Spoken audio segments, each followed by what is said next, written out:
Hello everybody, this is ManuS and welcome to another Legends of Runeterra patch review. The patch notes for the first post-Call of the Mountain patch have been dropped last night and it's time to catch up on them. I'll share all my thoughts about the changes in the patch and how they will affect things, as well as go over what's not in the patch and how I feel about the patch and so on as well. So before we do so, you know the drill. Please hit the subscribe button on the bottom if you haven't yet. Only takes a couple seconds, really helps the channel grow, and you won't miss out on future content, especially if you hit the bell icon to turn on notifications. So I would really appreciate that. And now let's dive into the patch notes. Alright, so first off, some dev notes as usual. They basically are saying they don't have quite enough room to gather data on all the new stuff, so they'll be following up with more balance changes in 2 weeks. For that patch, they'll focus more heavily on Targon specific stuff as opposed to right now. And some preview of things that they eyeballing include adjustments to the difficulty of Aurelion Soul's level up, adding escalation to Hush's repeatable cost, and Grandfather Rumul giving more hugs, aka Grandfather Rumul getting a buff, probably giving a bit more health or whatever. Card's actually like alright, like it's not inherently terrible, so with a touch up with a buff, it might actually be like an interesting card to try and put into some decks depending on what the world looks like after that patch, because right now that's just way too fair of a thing probably, but yeah, we'll see. So that already like kind of shows us that there won't be much, if any, and by now we know, any Targon related balance changes in this patch, which is on the one hand quite disappointing because I'm pretty dissatisfied with the format right now. It just feels like nothing feels particularly satisfying. It seems like it doesn't matter too much what you play because all these Targon decks have like a million answers between Invoke and Hush and everything. So a lot of like interesting strategies are being suppressed because they are too easily dismantled and answered. So like, what's the point of doing all the work for like synergy build up stuff, like even cards like Fizz or Taric and Vi and all that stuff that gets dispatched by free invoked removal or just hushed and then killed in combat and stuff like that. So you can't really commit to a whole lot of stuff. You basically just have to play like individual good cards that are good on their own, that don't require any additional help, that could be hushed away and stuff like that, and that also doesn't really heavily depend on other pieces that could be easily removed by obliterates and all that stuff. So basically just slam one good card after another, hope enough stick to sort of get the job done, and ideally get the job done before Aurelion Soul ruins the party. It's just I can't quite put my finger on the like entire problem, but I'm pretty sure about my like impression and feeling that things are kind of wrong right now. And for example, like a few things that I mentioned, like Hush, just sort of suppressing a lot of interesting strategies, and even a bunch of champions like champions like Fizz and Vi and stuff become basically unplayable in a world of Hush because they just completely fall apart at a moment's notice. And the strength of champions usually is that they are more reliable than other cards in a way.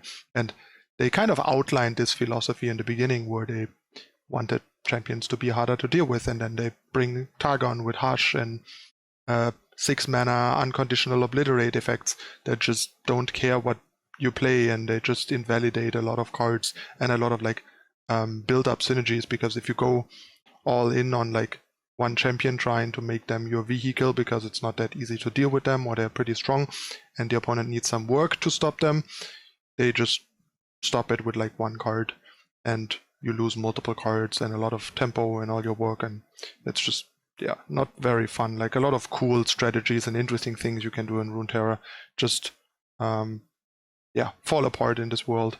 And Targon basically forces you to just play raw power, raw stats, no synergy type stuff, and only units that can still prevail in combat even after they have been hushed and stuff like that.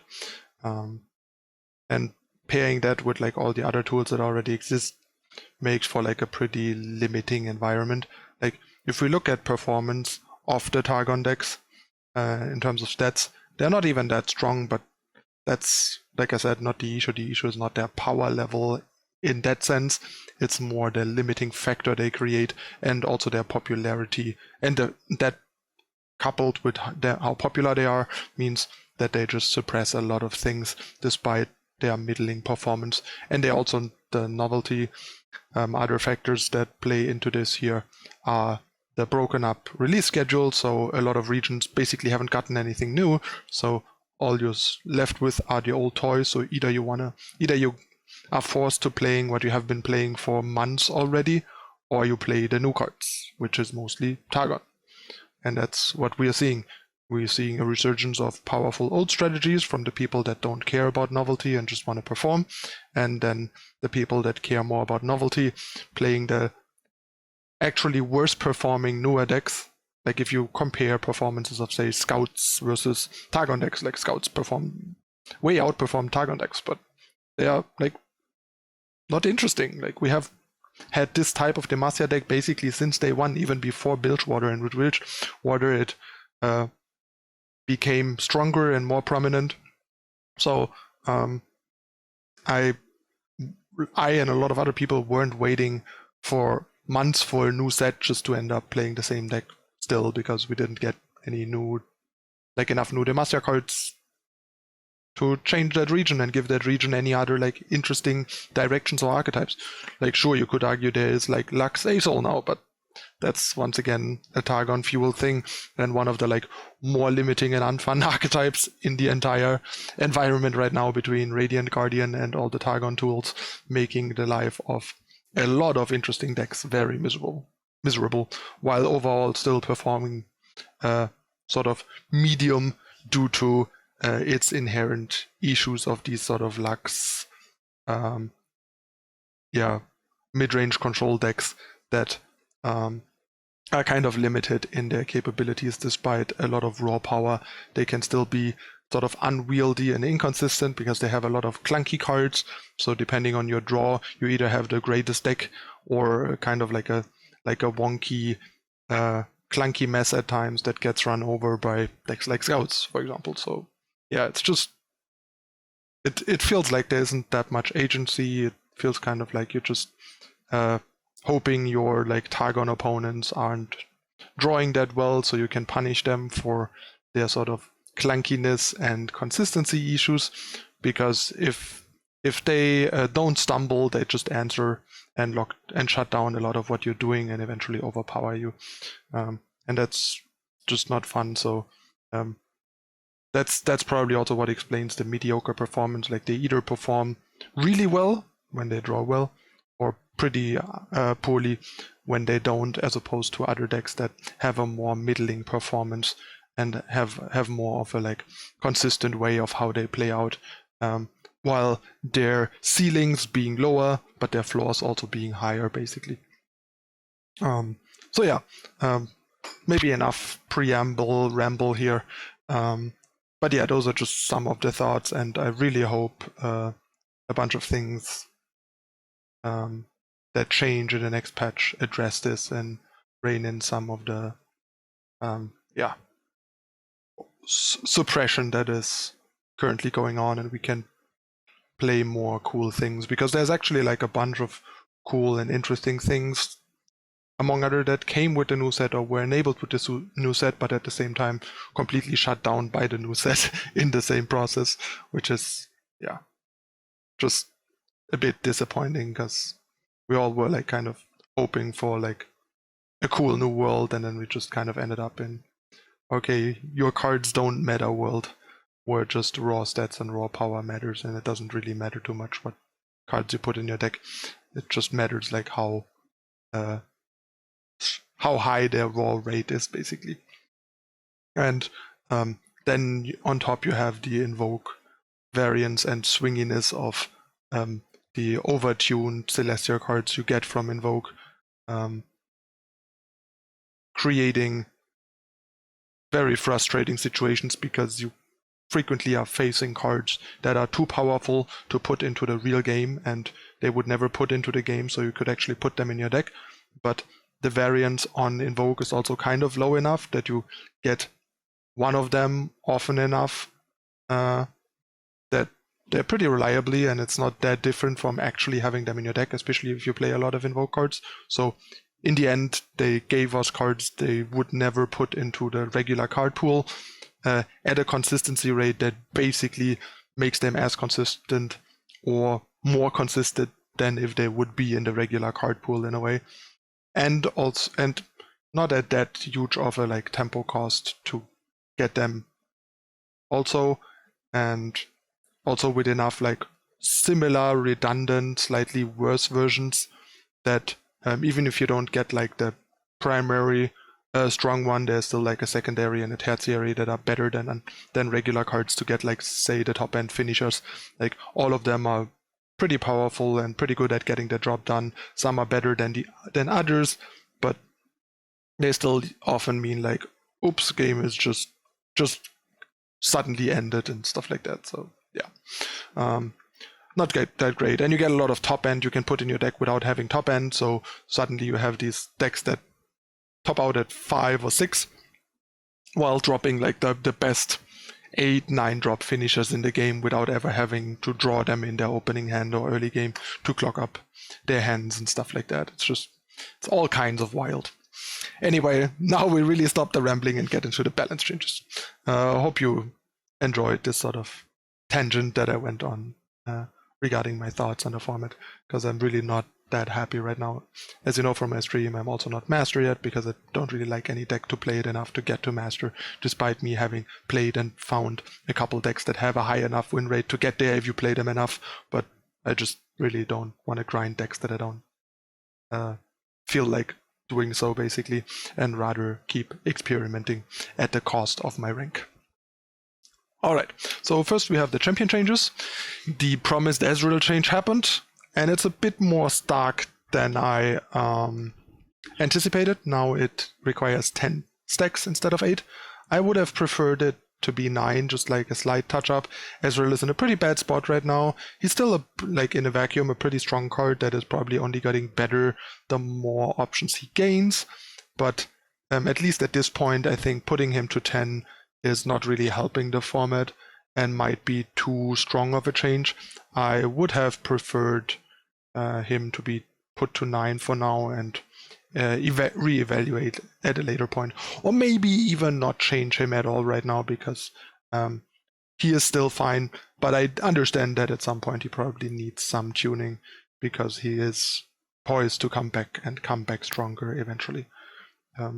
So yeah, all in all, it's fine. I feel like they overshot slightly with this nerf, since 25% increase in level up condition is quite a lot. Putting it at 12.5% for starters, like more than 10%, would have seemed fine to me, honestly, especially given the current circumstances.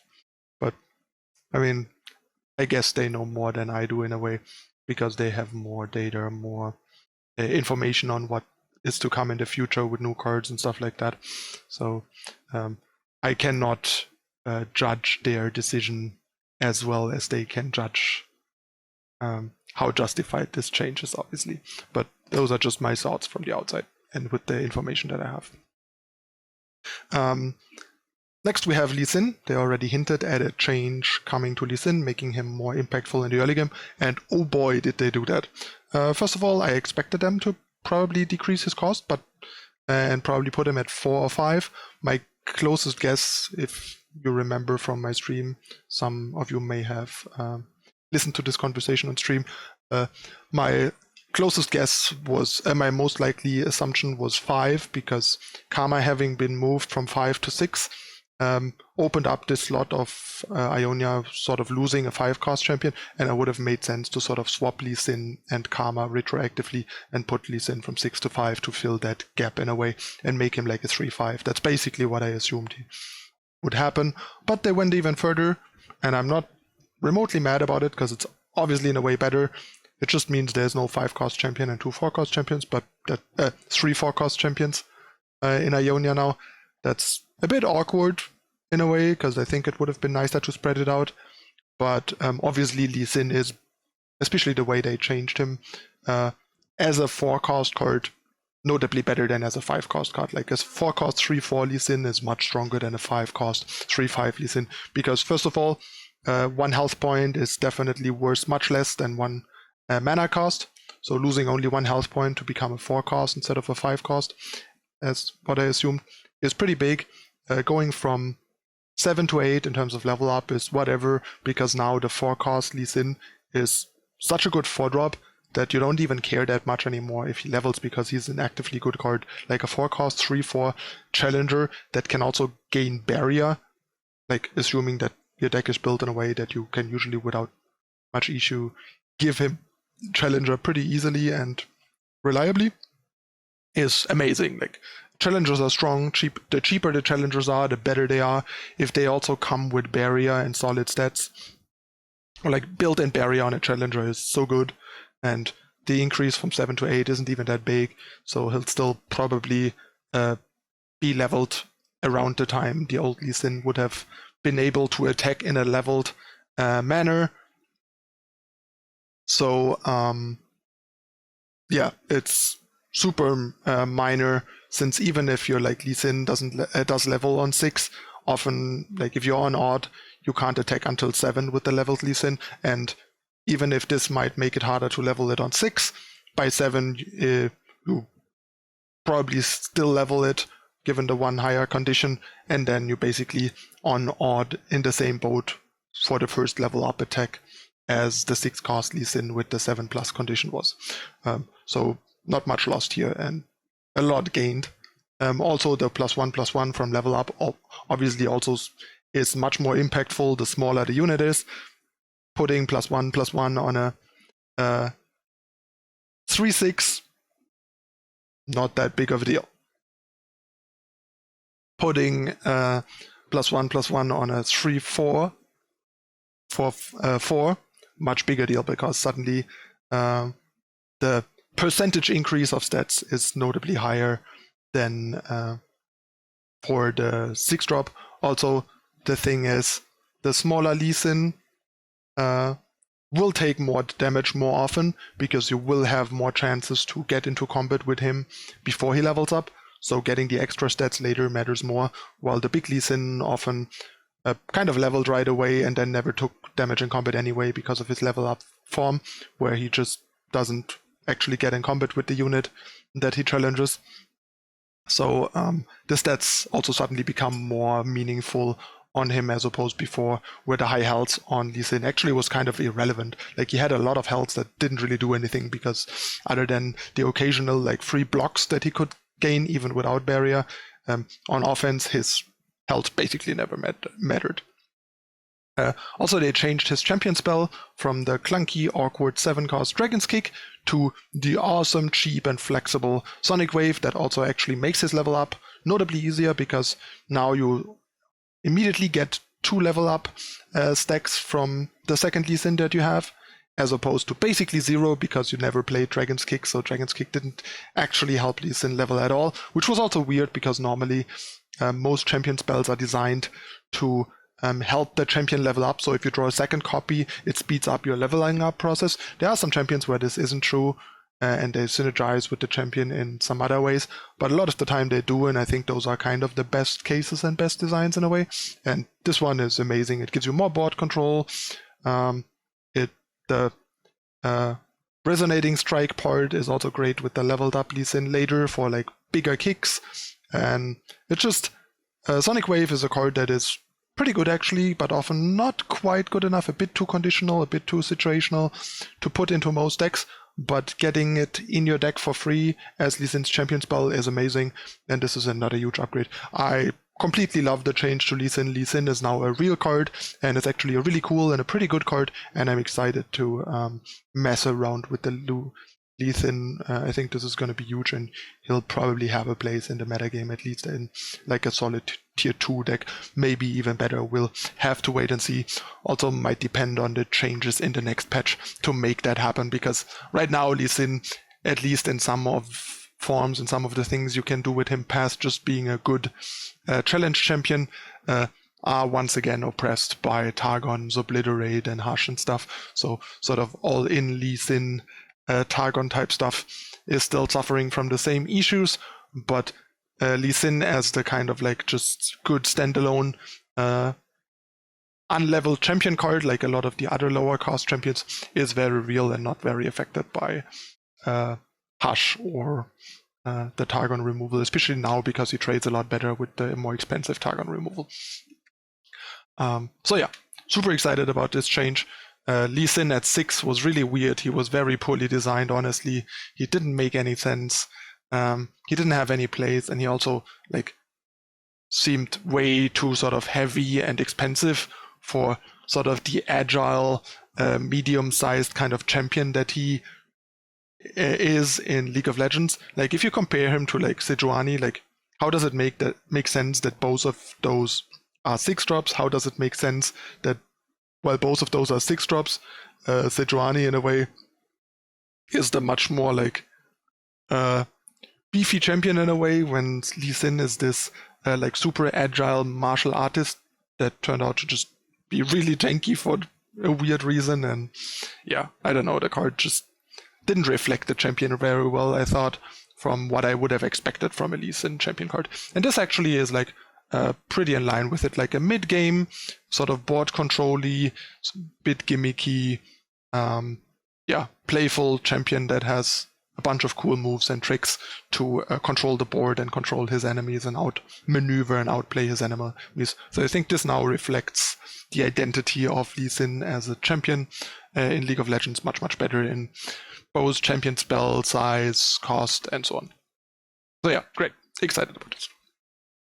Next we have followers and spells.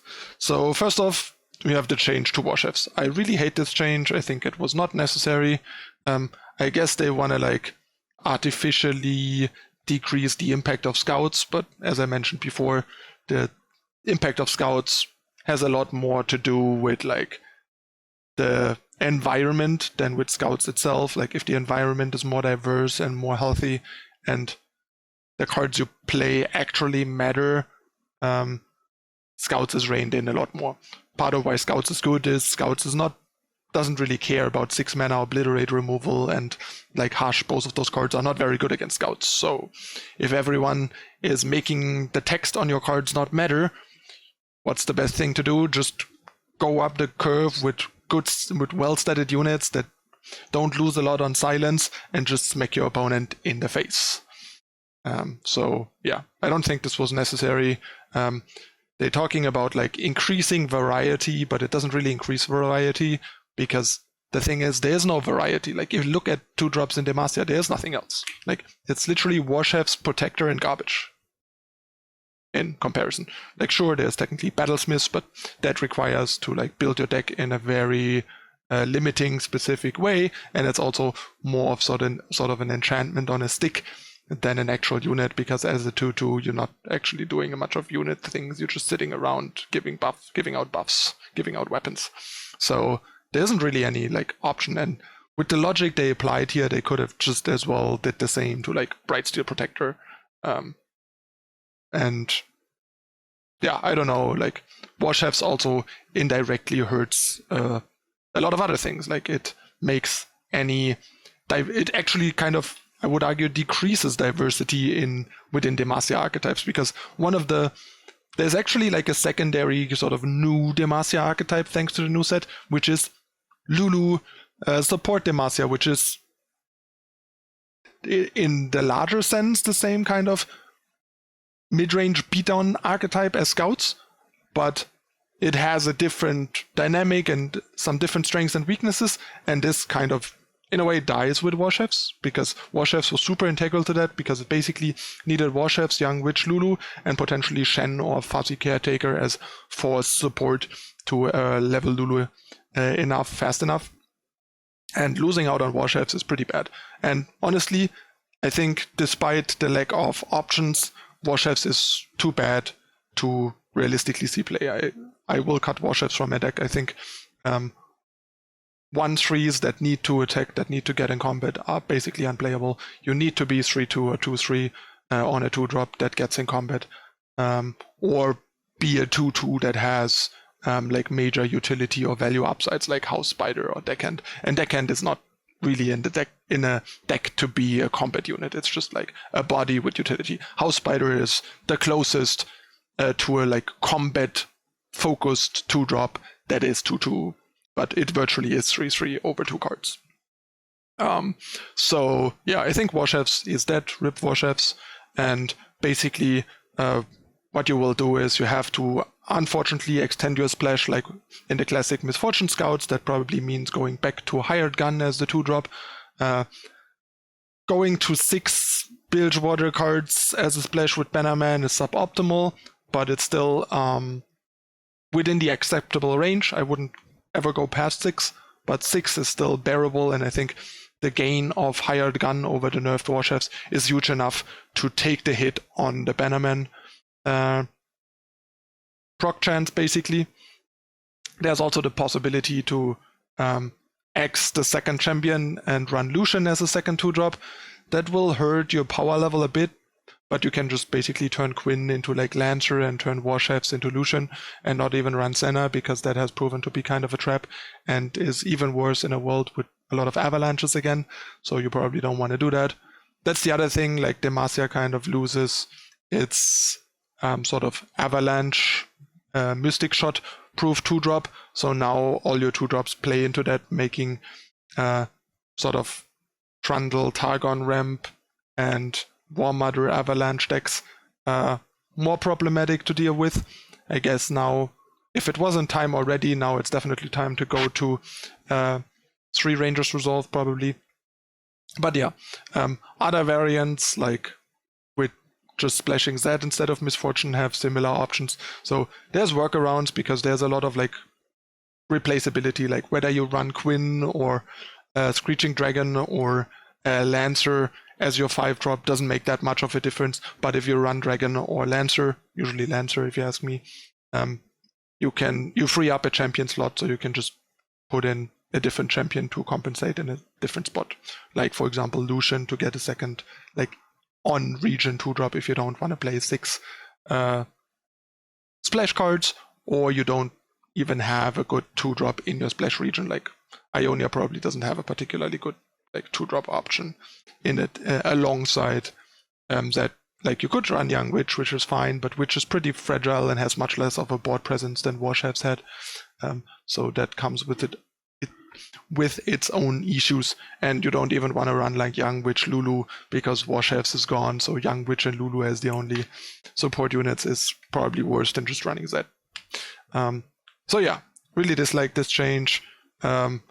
It's addressing like a result of the current situation, aka the rise of Scouts, rather than addressing the issue that caused the rise of Scouts, because Scouts didn't even get better. The environment just got forced you to play decks where stats matter more than text on the card, and Scouts happens to be one of the best decks at the stats over card text kind of game, especially card text that is silenceable. Next we have Flash of Brilliance. Not much to say here. They reverted the very weird and unnecessary nerf when they kind of just rolled over Heimerdinger and his toolkit last time around, and then backed up over him and his toolkit again. And now they at least like undid the backing up over him again part. Also, the change to Flash of Brilliance is good news for Tri-Beam Improbulator, a card that I think is pretty cool and has a lot of potential, and definitely gonna look into what region combination might make the best use of Flash of Brilliance plus Tri-Beam. There are options like Noxus. Noxus has a lot of good 3-cost spells, either the direction that Fresh Lobster was already playing with like Teemo Swain, or just other directions of like Nox PNZ that incorporate those cards. There are some good 3s in Freljord. There is obviously the option of going into Demacia with Lux to take additional advantage of Flash and stuff. And the cards that Flash creates, either with Heimerdinger or maybe with something else. Ideally, I would say Vi, but yeah, Vi really doesn't like Harsh, so I don't know about that. I'm going to look into that on stream later today, probably, just to get some ideas. Overall, I like that change. Next, we have Overgrown Snapvine. Pretty subtle tuning, but as Swim already mentioned yesterday, more impactful than it seems, because now you can tutor it with Babbling Björk. So Freljord is a decent thing to pair with here, and suddenly if you're trying to build a deck around Snapvine, like all in on Snapvine, you suddenly virtually have 6 Snapvines because you have 3 tutors to fetch it, making the deck much more reliable and much more interesting build around. And also a 6 Snapvine board more threatening, because there's a lot of 5 health units that now kind of trade with this instead of blocking it for free in a way, and also means like 4 Snapvines kill an opponent from full health. So if the opponent has 2 or less blockers, they might just die. So your overall stat, like damage range on board, gets bigger and so on. So it's just pretty decent. But yeah, it's a super trivial change because it's still not gonna be a real deck, and it doesn't really like matter in what's going on right now at all. So it's a fine change, but a change that in the big picture doesn't matter and doesn't really change anything. So well done change we didn't need, I guess. Then we have Crackshot Corsair. This one is a bit surprising. I thought the card was already quite solid.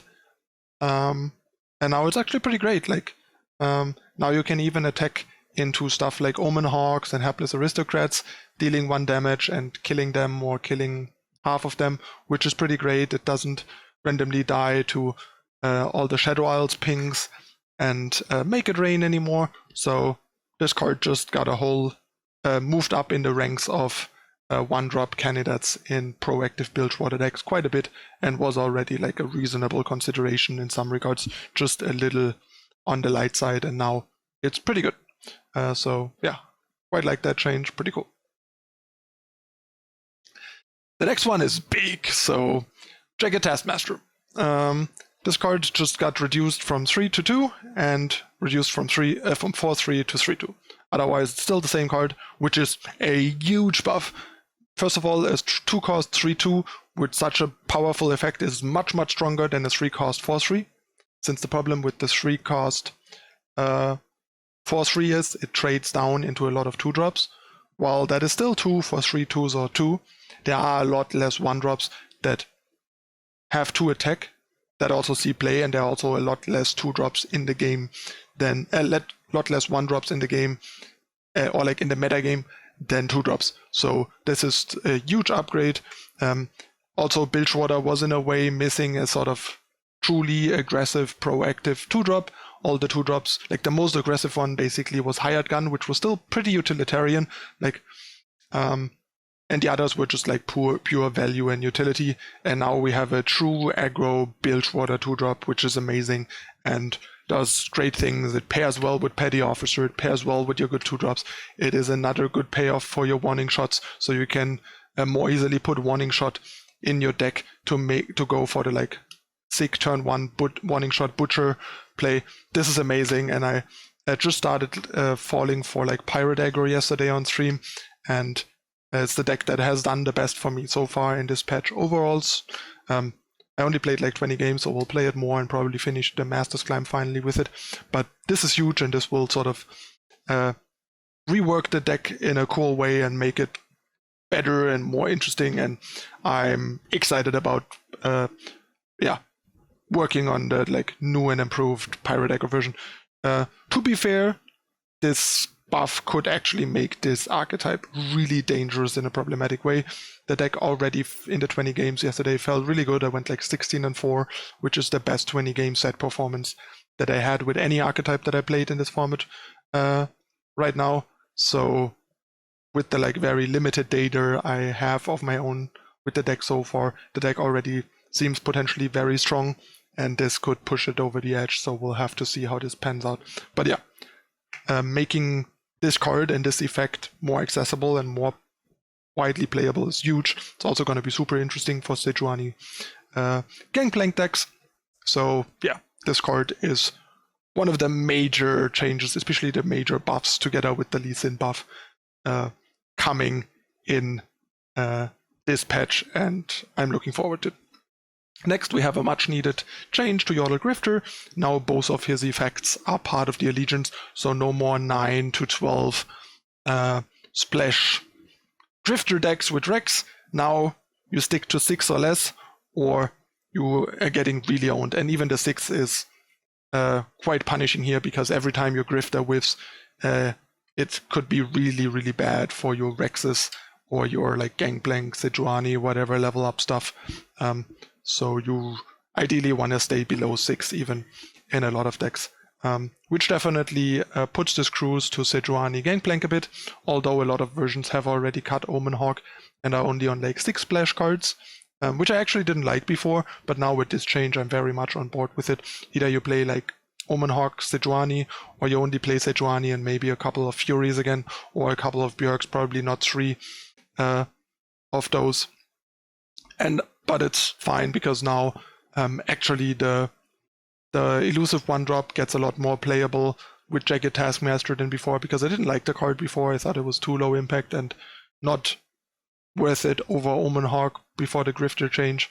But now with Taskmaster and the Grifter change, I think it's totally justifiable to play the 1/1 elusive, or even the new buffed Corsair alongside Taskmaster, further helping with Gangplank and all the stuff. So Gangplank Sejuani will just change a bit, but possibly be even better than before.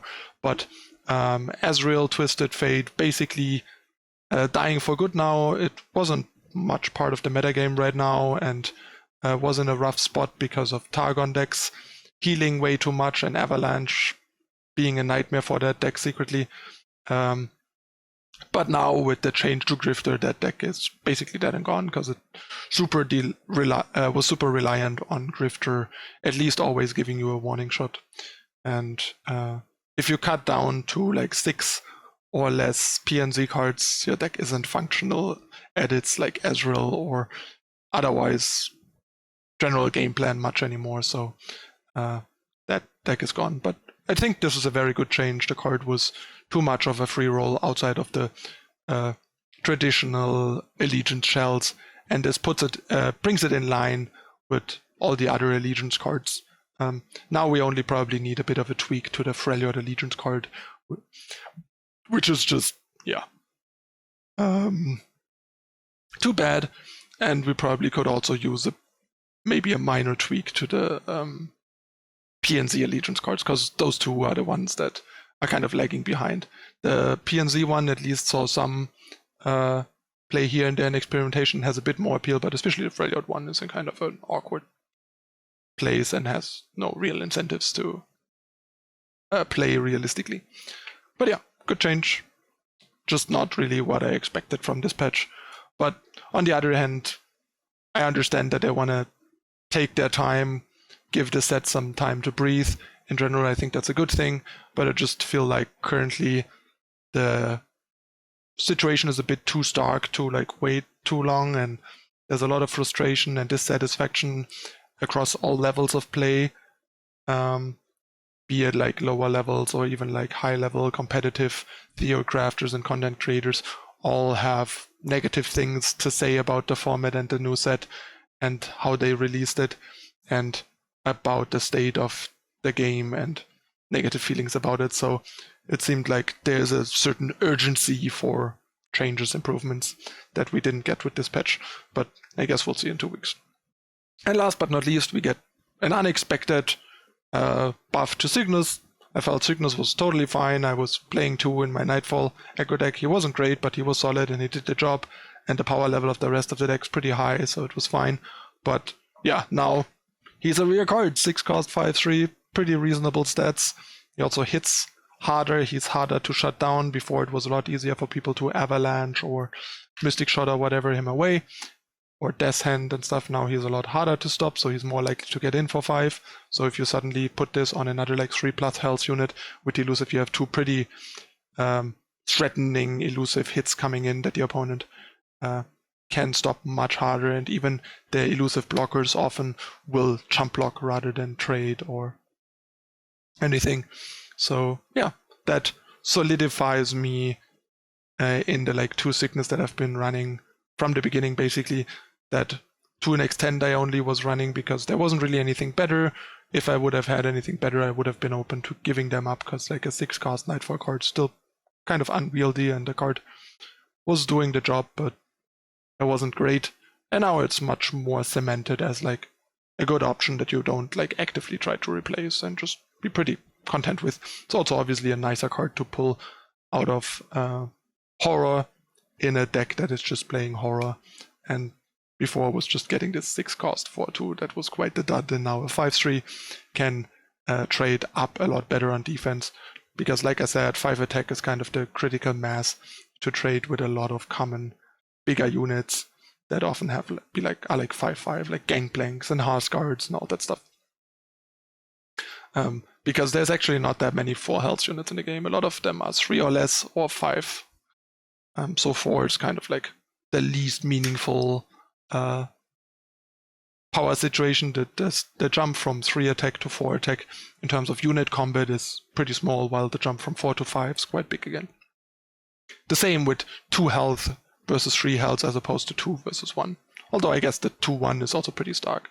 But the 2 to 3 is almost as stark as the 1 to 2 in a way. Although 1 to 2 is slightly more impactful, I guess. But yeah, 3 is kind of the range where the options get much more limited for the opponent to trade, especially if we're talking elusive, and much more limited in terms of removal. And 4 is where it really gets unlikely to be handled with like most common removal, basically, because a lot of the stuff deals 3 or less. So yeah, next we have a secretly pretty big change in this patch. Let me explain you why. So we get a multi-deck pick and ban Gauntlet. If I had to guess, this is their trial run of their potential future tournament format.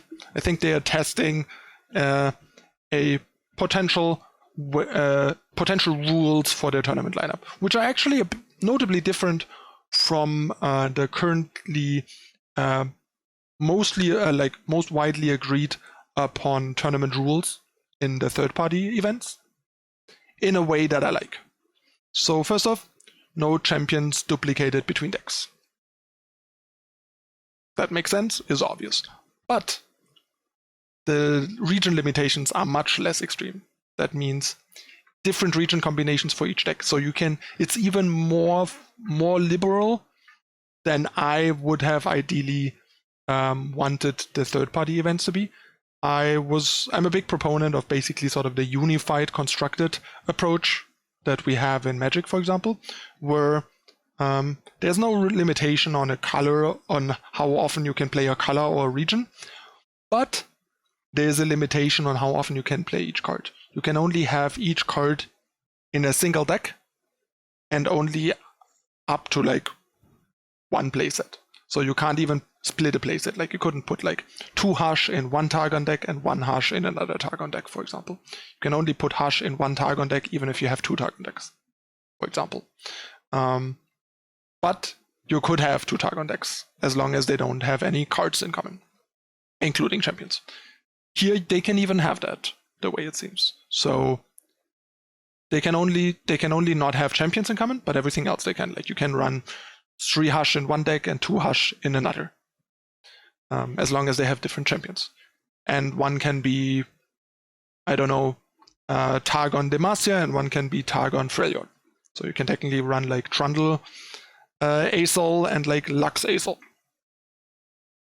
So that gives you a much larger variety of potential tournament lineups, which I think is kind of good in a way, because it creates a more diverse tournament format and allows you to play more unique and interesting decks, because of a lot of the time with the current version, the lineups are much more limited and dictated in what they can contain. Because as soon as you like put like your Misfortune into your Scouts deck, Bilgewater is gone. You can't play any other Bilgewater cards, even though you only play 3 Bilgewater cards in your entire lineup, which is kind of unfortunate because it potentially locks out a huge amount of the card pool out of a tournament lineup just because of one deck with 3 cards, which I didn't like. So I like this like added flexibility. It also tells us that they are likely to embrace a 3-deck, 1-ban, best of 3 sort of format, which is fine, but I'm actually not that big of a fan of the ban, in the sense that it usually means there will often be one sort of deck that would be the most played or like tier 1 deck that you basically can't play. Like you put it in your lineup because you have to, because it's too good not to play or not to put in your lineup because it's just one of the tier 1 decks, but it will just get banned like 99% of your games, so it's just there without doing anything other than sort of getting the ban. And that's kind of random. Like it basically makes it like the deck doesn't exist. And I think it also kind of distorts the health of like how healthy the format is, because the problem is either the deck is too good, it's getting banned because it's too good and too dominant, and then there should probably be balance changes to address it, or it is not, and then you still can't, and it just gets banned because it's very good but not too good, but then you can't play it. And it's also harder to find out which of the two is the case because you don't really see it in action. Like sure, like are you really gonna like nerf a deck because it's in every lineup and banned in every game? So all you know is people assume it's strong and build their lineups around banning it rather than actually knowing how it impacts the format directly. So it's this weird indirect thing that kind of distorts data collection and impact of things. And it's also kind of frustrating because it also means the cards in the deck are locked from impacting tournament games because you need to put them in the deck because you need to put the deck together so people actually ban it. But it also takes away the cards from the decks you're actually playing, so you will just not see those cards in other contexts in play a lot of the time. So yeah, not the biggest fan of bans. Like I get bans in something like League of Legends and they make a lot of sense there, but I feel here maybe like a 2-deck lineup with 2 balanced decks and a different format that doesn't require a ban might be more beneficial to not automatically lock out the deck that is sort of as the best deck or the top deck right now out of seeing any tournament play ever realistically is kind of unfortunate, honestly, and sort of creates an artificial sort of second grade tournament meta game because the sort of top deck, the deck to beat, doesn't actually need to be beat, it just gets banned. Like imagine in Magic you had a deck to beat that, yeah, instead of people building the deck to attack it and have a plan against it and beat it, could just be banned and they could just ignore its existence. That doesn't seem like the best case, especially in cases where the deck to beat is good but not too good or problematic, because that's actually kind of like one of the more interesting things I think of a tournament metagame, to know, okay, there's this top deck, this deck to beat, but it's only the deck to beat, it's not really the deck to play because there are ways to attack it and the format will be hostile to it, so you might want to just play a deck that is good enough against it but also has strengths against the other people attacking it, and it creates more interesting metagame dynamics, in my opinion. And here you just kind of, yeah, build lineups around decks or with decks that you will never actually play against or get to play yourself in the actual games. You always have this kind of dead deck in lineups. Because in my experience, when I look at tournaments right now and tournament lineups, in most lineups you can look at the lineup and you know exactly which deck is gonna be banned usually, and most lineups will ban this deck in this lineup, especially in the more common lineups. It's almost always very clear which the deck is that will ban by like 90-something% of people facing this lineup, no matter what their own lineup looks like in a way, because you can't get card games usually balanced to a point where a 3-deck lineup has 3 very equally strong, equally balanced decks to a point where every person has a different preference which of the 3 decks to ban, and every lineup has a different preference of which of the 3 decks to ban. That's just not how it works. It will usually be like 90+% of people and lineups wanting to ban that one same deck of those 3 and want to play against the other 2. And yeah, I just don't like that dynamic, I guess. And the third restriction is maximum 1 championless deck. So that limitation actually seems kind of random and seems like it is the least restricting one that will very rarely matter, because there aren't a lot of championless decks, especially a lot of good championless decks, and the other restrictions don't make it in a way that multi-championless decks somehow are a loophole that need to be fixed, because there are enough champions that you can easily run like 3 non-championless decks in the same region combination if you wanted to. So I honestly don't get what the goal of that third limitation is.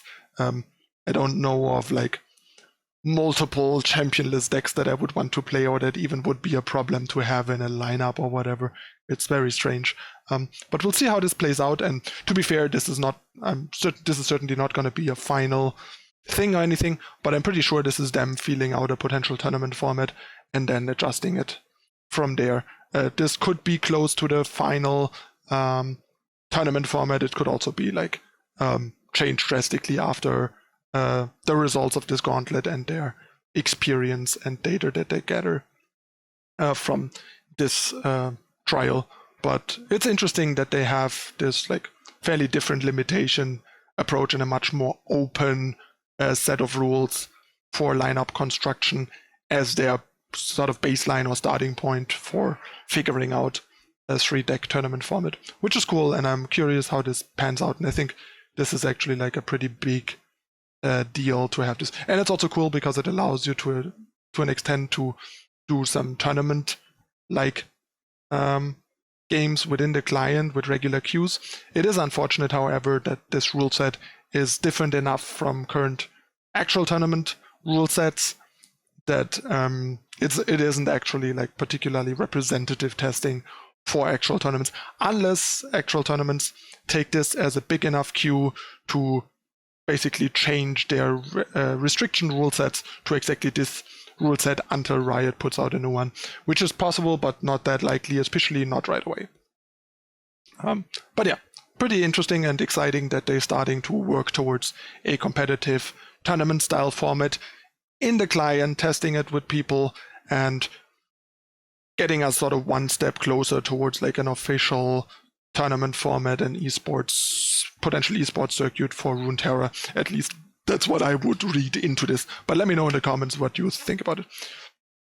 Then we have a new lab, Welcome to the Jungle. So basically kind of like jungling simulation in lab, which sounds actually like kind of a cool and interesting lab. It's also the first constructed lab, so you build your own deck for the sort of jungle game environment and then fight your opponent's deck and their jungle monsters. And it's, sounds like a cool and vastly different format from regular games that should be pretty interesting and exciting to explore, especially for people that are into that stuff. Then we get the usual bunch of expedition changes and a bunch of bug fixes. The most notable one that doesn't really seem like an actual bug fix, but like sort of an errata, is Empyrean and Dragonling from Eye of the Dragon now are dragons. So Empyrean can be created with Inviolus Vox Dragon Generation effect, and it can be 2.4 with the Dragon Burst draw spell, and Dragonlings and Empyrean can be buffed by that spell as well. So that's neat and will probably matter more once we get the Shivana badge of cards. Right now it doesn't matter as much. The biggest part is actually that you can get free Empyreans from Inviolus Vox, which is actually kind of a big deal. So yeah, that's the patch notes. There was a really long review, but there were a couple of secretly big and interesting things to talk about, like the Gauntlet update and sort of the preamble on the patch. So I hope you enjoyed this really long, in-depth conversation about it. Let me know in the comments how you feel about the length and the in-depth thing and my thoughts. Always happy to hear constructive feedback from you guys to provide the best content possible. And we can obviously talk more about this on my stream later today and in the coming days. And I'll be doing some brewing with some of the upcoming changes today, even though they are not implemented yet, to share my initial thoughts of where I want to go with Lee Sin and Taskmaster especially. All right. Yeah, that's it again now. Almost an hour. Sorry, hope that wasn't too long for you guys. But yeah, there was a lot to talk about and I had a lot to say. So I hope you appreciate it. Anyway, you know the drill. On your way out, don't forget to hit the like button if you enjoy the content. Hit the subscribe button if you aren't subscribed yet. Turn on notification icon to not miss out on future content. I'll try to get the last metagame breakdown before the balance changes kick in to you probably tomorrow. And get working on some deck tech stuff ASAP as well. Yeah. All right. That's it again for today. Let me know in the comments what you think. I'm your host, ManuS, and thank you for watching, and I'll see you next time. Bye.